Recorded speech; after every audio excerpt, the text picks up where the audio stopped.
AP CM Jagan పై దాడి ఘటనకు సంబంధించి ఈసీకి రిపోర్ట్ ఇచ్చారు విజయవాడ సిపి కాంతిరాణా టాటా. దాడిపై దర్యాప్తునకు ప్రత్యేక బృందాలు ఏర్పాటు చేసినట్లు సిపి తెలిపారు. 20 మందితో 6 బృందాలు ఏర్పాటు చేసి విచారణ జరుపుతున్నట్లు ఈసీకి నివేదిక ఇచ్చారు. సంఘటనా స్థలం పరిసరాల్లో సీసీటీవీ దృశ్యాలు, సెల్ ఫోన్ డేటా విశ్లేషిస్తున్నామన్నారు సిపి. సీఎం జగన్ పై దాడిని సీరియస్ గా తీసుకున్న కేంద్ర ఎన్నికల సంఘం దీనిపై ఆరా తీసింది. సీఎం కార్యక్రమంలో భద్రతా వైఫల్యాన్ని సీరియస్ గా తీసుకుంది.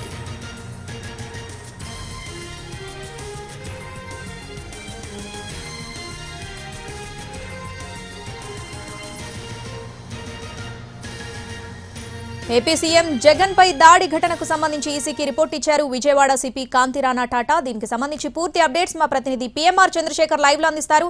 పిఎంఆర్, ఈసీకి సిపి ఇచ్చిన రిపోర్ట్లో ఎట్లాంటి అంశాలను వెల్లడించారు? డీటెయిల్స్ ఏంటి?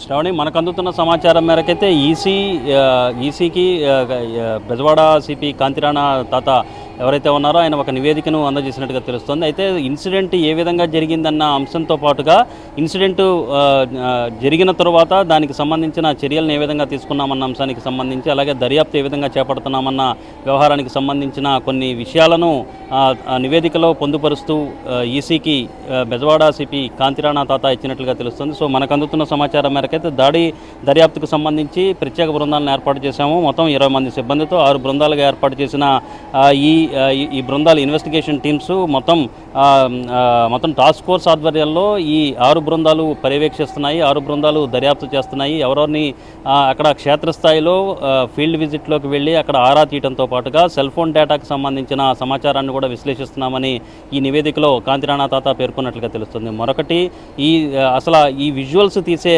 సందర్భంలో ముందుగా రాయి తగిలిన విజువల్ ఒకటి సోషల్ మీడియాలో పెద్ద ఎత్తున చక్కర్లు కొడుతున్న పరిస్థితి. సో ఈ విజువల్ ఎక్కడి నుంచి వచ్చింది, సో ఈ విజువల్ తీసిన వాళ్ళు ఎవరు అన్న అంశానికి సంబంధించి కూడా ఆరా తీస్తున్నట్లుగా కాంతిరాణా తాత తన నివేదికలో పేర్కొన్నట్లుగా తెలుస్తుంది. అట్ ద సేమ్ టైం ఈ సంఘటన జరగడానికి కారకులు ఎవరు, దీన్ని అసలు ఇటువంటి చర్యలు జరగకుండా ఇక భవిష్యత్తులో ఎటువంటి జాగ్రత్తలు తీసుకుంటామన్న అంశానికి సంబంధించి కూడా కొంత నివేదికలో అయితే కాంతిరాణా తాత పేర్కొన్నట్లుగా తెలుస్తుంది. సో ఓవరాల్గా చూస్తామంటే ఈ నివేదికలో తాము తీసుకున్న చర్యలేంటి, అంటే దర్యాప్తులో తాము తీసుకుంటున్న చర్యలేంటి అన్న అంశానికి సంబంధించి ఎక్కువగా పేర్కొన్నారు. కానీ ఈ దాడికి గల కారణాలు ఎవరు, దాడికి చేసింది ఎవరు, దాడి వెనక ఎవరు ఉన్నారన్న అంశానికి సంబంధించి మాత్రం నివేదికలో పూర్తి స్థాయిలో వెల్లడి చేయనట్లుగానే మనకు అందుతున్న సమాచారం మనకు తెలుస్తుంది. సో ఈ నేపథ్యంలో ఇంకా ప్రాథమిక దశలోనే దర్యాప్తు ఉన్న నేపథ్యంలో ఈసీ కూడా వీలైనంత త్వరగా రిపోర్టు పంపించాల్సిందిగా ఆదేశాలు జారీ చేసిన నేపథ్యంలో ప్రజెంట్ ఉన్న సిచ్యువేషన్ని బేస్ చేసుకుని ఈసీకి ఒక నివేదికను బెజవాడ సిపి కాంతిరాణా తాత పంపినట్లుగా మనకు అందుతున్న సమాచారం మనకు తెలుస్తుంది. At the same time AP CEO MK మీనానే కాకుండా కేంద్ర ఎన్నికల సంఘం కూడా ఈ వ్యవహారం మీద ఆరా తీయడంతో పాటుగా గతంలో జరిగిన పరిణామాలు, ఇటీవలే ప్రధాని చిలకలూరిపేటలో ప్రధాని బహిరంగ సభ జరిగింది, అక్కడ కూడా భద్రతా వైఫల్యాలు ఉన్నాయి. మరొకటి, అది పూర్తి స్థాయిలో దాన్ని మరొక ముందే ఇప్పుడు మరొక సంఘటన వివిఐపికి సంబంధించిన రోడ్ షోలో, సీఎం జగన్మోహన్ రెడ్డికి సంబంధించిన రోడ్ షోలో ఈ రకమైన దాడి జరగడం. సో ఇది మొత్తం భద్రతా వైఫల్యం మీద, పోలీసుల పనితీరు మీద కొంత ఆందోళన వ్యక్తం చేస్తున్న పరిస్థితి కనిపిస్తుంది. మరికొన్ని రోజుల్లో ఎన్నికల నోటిఫికేషన్ రాబోతున్న ఈ సందర్భంలో ఇటువంటి తరహా ఘటనలు చోటు చేసుకోవడం కొంత ఆందోళనకరమైన వ్యవహారంగానే ఈసీ భావిస్తున్నట్టుగా కనిపిస్తోంది. సో ఈ క్రమంలో అసలు జీరో వైలెన్స్ తో ఎన్నికలను నిర్వహించాలి అన్న అంశానికి సంబంధించి ఒకవైపు ఈసీ ప్రిపేర్నెస్తో ఉంటుంటే అన్ని రకాల జాగ్రత్తలు తీసుకోవాలని పోలీస్ అబ్జర్వర్లు కావచ్చు, పోలీస్ శాఖకు సంబంధించిన అధికారులకు పోలీస్ అబ్జర్వర్లు, అలాగే మరొక వైపు ఈసీ కూడా స్పష్టమైన ఆదేశాలు జారీ చేస్తున్న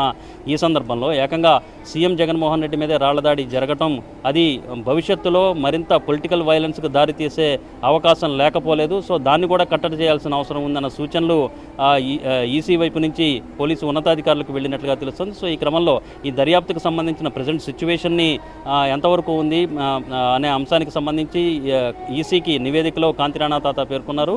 సో పూర్తి స్థాయి నివేదిక దర్యాప్తు అయిన తర్వాత ఇస్తామని కాంతిరాణా టాటా ఈసీకి చెప్పినట్లుగా మనకు అందుతున్న సమాచారం మనకు తెలుస్తుంది. శ్రావణి, ఎస్పీఎంఆర్, ఈ దాడి ఘటనకు సంబంధించి ఏవైతే 6 బృందాలు విచారణ చేపడుతున్నాయో వీటికి టైం లైన్ ఏమైనా ఫిక్స్ చేశారా? దర్యాప్తుని త్వరితగతిన విచారించాలి అని ఏమైనా టైం లైన్ ఫిక్స్ చేశారా ఆధారాలు సేకరించడానికి? అంటే అంటే దీనికి సంబంధించి టైం లైన్ అయితే ప్రస్తుతానికి ఏమీ ఫిక్స్ చేసినట్లుగా మనకు అందుతున్న సమాచారం మేరకు అయితే లేదు. టైం లైన్ ఏమీ లేదు. కానీ వీలైనంత త్వరగా ఇదేదో వేరే రకమైన దాడి కాదు, చిన్న చితక లీడర్ మీద జరిగిన దాడి కాదు, ఏకంగా సీఎం మీదే దాడి జరిగింది.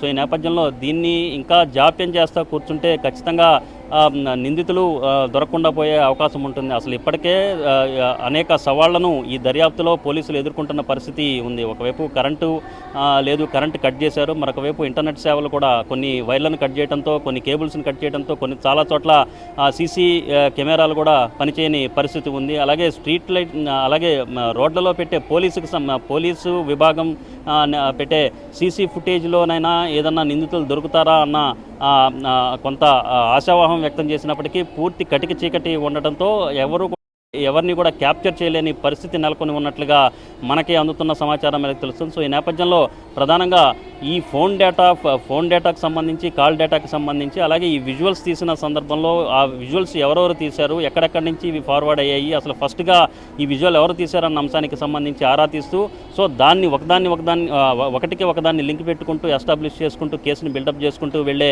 అవకాశాలు ఉన్నట్లుగా కనిపిస్తుంది తప్ప ప్రస్తుతానికైతే టైం బౌండ్ అనేది ఫిక్స్ చేయలేదు.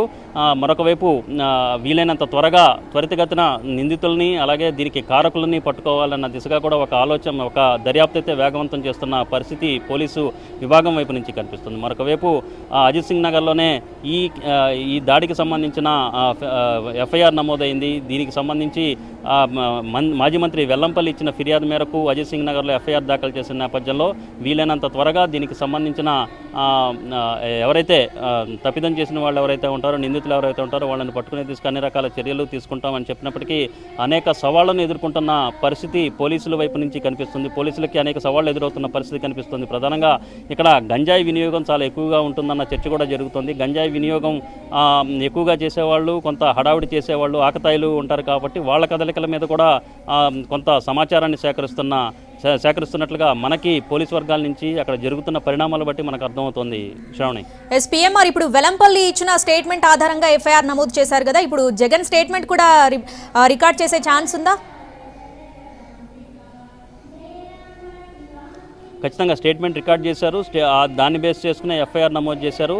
అయితే వెల్లంపల్లి ఏం చెప్పారు, వెల్లంపల్లి కావచ్చు అలాగే వైసీపీకి సంబంధించిన నేతలు అయితే ఇందులో ఖచ్చితంగా కుట్ర కోణం ఉందనే విషయాన్ని చాలా స్పష్టంగా చెప్తున్న పరిస్థితి. రాయితో దాడి చేశారా లేకపోతే ఎయిర్ గన్తో దాడి చేశారా అన్న క్లారిటీ వాళ్ళు చెప్పలేకున్నప్పటికీ వెల్లంపల్లి నిన్న కొద్దిమందితో మాట్లాడిన పరిస్థితి, ఇవాళ వైసీపీకి సంబంధించిన నేతలు మాట్లాడుతున్న పరిస్థితి చూస్తూ ఉంటే ఇందులో ఖచ్చితంగా రాజకీయపరమైన కుట్ర కోణం ఉంది. ఇప్పుడిప్పుడే ఏదైతే మేమంతా సిద్ధం సభలకు సంబంధించి, మేమంతా సిద్ధం బస్సు యాత్రలకు సంబంధించిన ప్రజాదరణ ఇప్పుడిప్పుడే లభిస్తూ ఉంది. సో ఈ నేపథ్యంలో ఈ తరహా ఘటనలు చోటు చేసుకోవడం ద్వారా, ఈ తరహా హింసాత్మక ఘటనలు ప్రేరేపించడం ద్వారా తమని అడ్డుకునే ప్రయత్నం టీడీపీ వైపు నుంచి జరిగింది అనే ఆరోపణ అయితే సజ్జల రామకృష్ణారెడ్డి, ప్రభుత్వ సలహాదారుగా ఉన్న సజ్జల రామకృష్ణారెడ్డి అయితే నేరుగా చేస్తున్న పరిస్థితి. దీనికి టీడీపీ కూడా బాధ్యత వహించాలని కామెంట్లు చేసిన పరిస్థితి కనిపిస్తుంది. అయితే దీనికి సంబంధించి టీడీపీ వైపు నుంచి కూడా కౌంటర్లు వెళ్ళాయి. ఇందులో తమ ఎటువంటి ప్రమేయం లేదు, తమకు ఏమాత్రం సంబంధం లేదు. భద్రతా వైఫల్యాల నేపథ్యంలోనే ఈ ఘటన జరిగింది. గతంలో ప్రధాని సభలో కూడా ఇదే తరహా భద్రతా వైఫల్యం ఉంది. తాజాగా ఈ సభలో కూడా భద్రతా వైఫల్యం ఉంది. మరొకటి ప్రధానంగా ప్రస్తావిస్తే గతంలో విశాఖ ఎయిర్పోర్ట్ ఘటనలో కూడా ఆ పరిణామాలని ఆ ఎపిసోడ్ని కూడా చూసుకుంటా ఉంటే ఇవన్నీ కూడా అనుమానాస్పదంగా కనిపిస్తున్నాయి. వీళ్ళన్నీ కూడా వైసీపీ మీదే చూపిస్తున్నాయన్న కామెంట్లు, కౌంటర్లు అయితే టీడీపీ వైపు నుంచి వస్తున్న పరిస్థితి కనిపిస్తుంది. సో ఇవన్నీ కూడా పొలిటికల్గా ఒకళ్ళ మీద ఒకళ్ళు చేస్తున్న ఆరోపణలు, ఒకళ్ళు ఎన్కౌంటర్లు ఇచ్చుకుంటున్న పరిస్థితి ఉంది. కానీ దర్యాప్తులో ఏ విషయాలు తేలతాయన్న ఉత్కంఠత అయితే నెలకొని ఉన్న పరిస్థితి కనిపిస్తుంది. Sravani. Right PMR, thanks for the updates.